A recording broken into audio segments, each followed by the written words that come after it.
Welcome to the North Coast Journal Preview. This is a show where we take a look at what's coming to this week's edition of the North Coast Journal. I'm your host, Tanya Schrum. We are joined by North Coast Journal's arts and feature editor, Jennifer Fumiko Cahill. Welcome. Great to see you. Just us ladies today, Tanya. I know. It's the all-ladies broadcast. I know. And we have a lot to cover because it is a, dare I say, meaty issue. It is. We are chock full, and we're going to get right into it. Jennifer, would you like to fill us in on what's coming to this week's cover? Indeed. Oh, I hope yes. you're hungry because it is Burger Week. It's Burger on. Week is upon us. By the way, this illustration on our cover by Dave Brown, when you pick up the paper, you'll see it. It is Sasquatch holding up a giant burger like Atlas. And it's fantastic. It is absolutely the mood, as the kids say.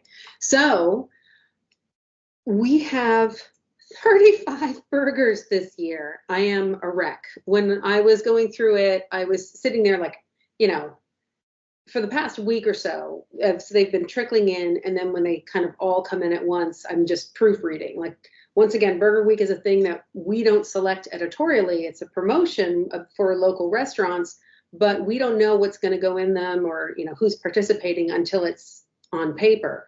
So I'm just sort of proofreading the ads for, typos or whatever, and reading all these things and starving, honestly starving. It's, we're trying to close up the paper at like 7 o'clock at night and we all just want to go home and have dinner. And I'm like, oh, bacon jam. So anyway, there's 35 burgers. And I should point out that there is a contest. So it involves taking a selfie with your burger at one of the participating locations. You can do as many as you want, but one per location. So you have actually 35 chances. If you eat 35 burgers in a week, are you going to be okay? I feel like no, but you do you. You know your body best. And it ends on Monday, September 30th. But you just post your selfie with your burger on social media with the hashtag NCJ Burger Week 2024, and you get a chance to win a prize. Yes, I know. Is the prize fries? I am not sure. The prize is unknown to me at this time. But, here's hoping it's like, fries and more fries. Although maybe by 35 burgers, maybe what you would really like is just like a ginger ale. So I have my Burger Week pullout all color coded because I'm not a civilian out here just perusing the listings. I have to go at this like a professional, and I have spotted some trends. There are this year a lot of jalapenos. Do you remember when we were doing like pineapple? Everybody and their mother was putting pineapple on a burger? Yes. Not so much. I think there's like one pineapple on here, but a lot of jalapeno. For example, over at the Doghouse, if you haven't visited the Doghouse up in Blue Lake, it's like a little sweet little like stand kind of thing, very beloved by the community. And they have a really simple looking smash burger with cowboy candy, which is that candied jalapeno, which is delightful. There are a couple places that have like fried jalapeno, like the El Jefe burger at the burger joint. There are just tons of jalapeno options. I should put that out there. There's lots of spicy things out here, some involving habanero, hatch chilies, etc. But this moment belongs to the humble jalapeno. I should also say that, speaking of habanero bacon jam is on the burger over at Vaqueros, the Mexican and American food truck that has been circling lately. There is a lot of bacon jam out there. Ramon's is doing a burger with zesty bacon jam, as they put it. Have you had bacon jam? Do you know about I bacon? have not.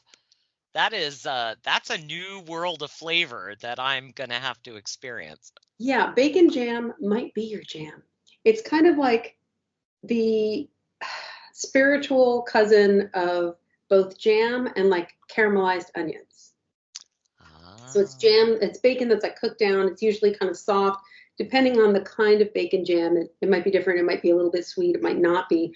But bacon jam is a big element this time around. I think there was one more place that had it. Oh, that's right. The Cafe Marina and Woodley Island Bar has a new baconings jam burger. Difficult to say, but worth the pun. And that one has a bacon jam and aioli on it. Another thing that is happening is fried. Fried is the new black, my friends. Adele's has a burger that is covered with haystack onions, like fried, like French onion kind of a thing.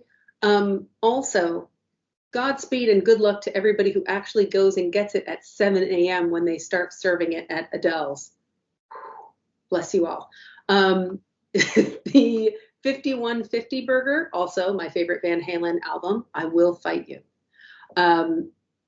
is over at Eel River Brewing Company, and that one has fried jalapeno slices, we're crossing trends, and fried onions on top of it.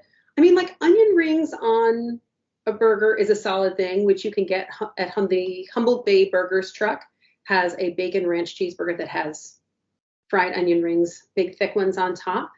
The Cowboy Burger over at Joe's Green Barn is also covered with fried onions, I believe, on top. Pardon me, onion tanglers. Have we discussed the onion tanglers? Tanglers. The onion tangler is the shoestring fry of the onion ring world. I'm It here is for meant it. to be a tangly mess as opposed to like a stiff ring, like the, wonderful, like I could go tubing in this onion ring kind of. You know that if I shrank, that's the first thing I would do is get inside an onion ring. The out of the box items that I have noticed this time, and this is where we should discuss some controversy. Well, I'm sorry. I should first say that there is also some meat on meat violence happening. We've got a pork belly chili verde burger that has obviously pork belly chili verde on it. We've got Gallagher's, that one's at Cap's Food Truck, also with onion tanglers. The Aussie Pub Schnitzel Burger at Alice's in Blue Lake has chicken schnitzel on top. And that's a schnitzel. There it is. And then on the, there's a burger at Gallagher's that has like corned beef on top of it. Meat on meat. Because of course Yes, it needs some corned beef. Gallagher's. And then there are the out of the box contenders. Let's discuss. Can a lobster sandwich, like the lobster smash from Mainly Lobster that I understand will be at the North Country Fair, can that be a burger? Apparently anything can burger up. You are very liberal in your burgering. Can you have a fried fish burger? Is it a burger if it's not ground? Because then you can go to Beaupre Golf Course and get the fish and chip sliders. Well, as somebody that always has room for square pizza, I don't know why a burger has to be round. Vegetarians will be happy to know that there is a falafel burger at Falafel Love, because of course it's a falafel burger at Falafel Love. But that makes, I mean, it looks like a little burger patty, right? I don't know. I don't know if a lobster sandwich is really a burger, but I know that I kind of want to eat it. And then last but not least, I am, for the first time in a long time, intimidated by the burger at Surfside Burger Shack, because it comes with what appears to be, along with grilled jalapenos, onions, pepper jack, and chorizo, it appears to be some sort of syringe of nacho cheese. Like a plunger of nacho cheese that you deliver into the burger. I'm intimidated. I don't know how to eat this. It's reminiscent of those drinks that were very popular this summer with the little shark that you poured the red liquid and then it was, See, you went out this summer and I did not. But anyway, this is the general lay of the land. I wish you good luck finding the burger you love, whether you want one that's completely covered in smoked Gouda or if you just want like a big fat double like at APD, go find your burger. It's going to be a really fun week. Yes, it's going to be a really delicious week. And I'm also really interested if people want to tell me about their favorite burger. I'm always interested to know who's doing a good job with this. And, I just want to know. I'm always curious. I have the FOMO and I don't know if I'm going to make it through all 35. I don't think so. I mean, at this age, somebody's going to need to give me a statin with each burger. Like that's a lot of meat. Perhaps an injection of nacho cheese to bring you back. Exactly. Like in Pulp Fiction, except with nacho cheese, where you just get stabbed through the chest, directly into my heart. It's going to be a delicious, spicy week. Well, I'm excited, and I can't wait to try one of few, hopefully at least. All right. Well, we're going to shift gears into a wonderful story that Thad brought us. Tell us what's coming to the news. Yes, hopefully balance. So this is a good news story. I know, contain your shock. As a Scorpio, I am also uncomfortable, but here we go. The Coastal Commission has just approved some WIOT plans to restore ceremonial structures on Tuluwat Island. So for those of you either just catching up or who are confusing the many different things happening in the way of the land back movement, and it's certainly a really big movement right now, to catch you up, way back in 1999, the WIOT tribe purchased 1.5 acres of Tuluwat Island, which has also been known as Indian Island or Gunther's Island in the past. And later, the city ended up giving back 40 acres of land. And then that was in like 2004. And then eventually, the rest of the 200 plus acre holding went back in 2019. And this was remarkable in a number of ways. For one thing, it is, as far as experts that we've consulted can find, the first time this amount of land or like land at this scale has been returned to a tribe without an accompanying lawsuit, without them having to sue for it. You may recall, go back in the archives and treat yourself to some of the controversy surrounding that, some of it being that you may recall that Rob Arkley was like the only person who wasn't happy about this and wanted to stop the return of Tuluwat Island, which is like, wow, major Grinch moves. Anyway, but then down we go into present day, and there's a lot of work still to be done. All that land that went back to the WIOT tribe had to be restored. They had to do lots and lots of like cleanup and stuff, both toxic and non-toxic, because it had been, parts of it had been a shipyard for a while. And so there was a lot of buildup of materials, some of it unsafe, some of it just sort of like bulky, non-hazardous stuff. I think it was like 1.5 tons of non-hazardous waste. But now they're going to be able to, with permission from the Coastal Commission, which, as you know, you have to go through for any kind of construction and whatnot, the WIOT tribe is going to build 2 ceremonial dress houses, a temporary ceremonial dance wall, a temporary dock that they'll be able to use during construction of maybe something more permanent, and also to be used in ceremonies because some of them involve going across the water, etc. And there will also be the installation of a vault toilet, and then later down the road, there'll be demolition of an existing shed, which I'm not sure about what that shed is, but it also means constructing a dining facility where that shed is now. So the dining facility, of course, that's the most interesting part to me, is also going to be important for ceremonial stuff because that, those rituals that, especially the World Renewal Ceremony involves a lot of food preparation. And, it's a days-long event, and so much of the cultural practice is wrapped up in food. So this is going to be really wonderful, I think, down the road. And it had pretty much no resistance as far as, putting it through. And it's just a really wonderful thing to see a restoration of a cultural site to become once again the active cultural site that it was meant to be. You may recall further back, the World Renewal Ceremony didn't happen there for, generations, because in 1860 there was a horrendous slaughter of some 300 Wiyot villagers during a World Renewal Ceremony while the men were away getting supplies. They killed, the white settlers killed something like 300, mostly unarmed women, children, and elders who were still at the site for the World Renewal Ceremony. And the World Renewal Ceremony is really central to Wiyot culture. And after the return of Tuluwat Island, resuming that World Renewal Ceremony that was interrupted by that horrible massacre was a really incredible pivotal moment and a historic moment.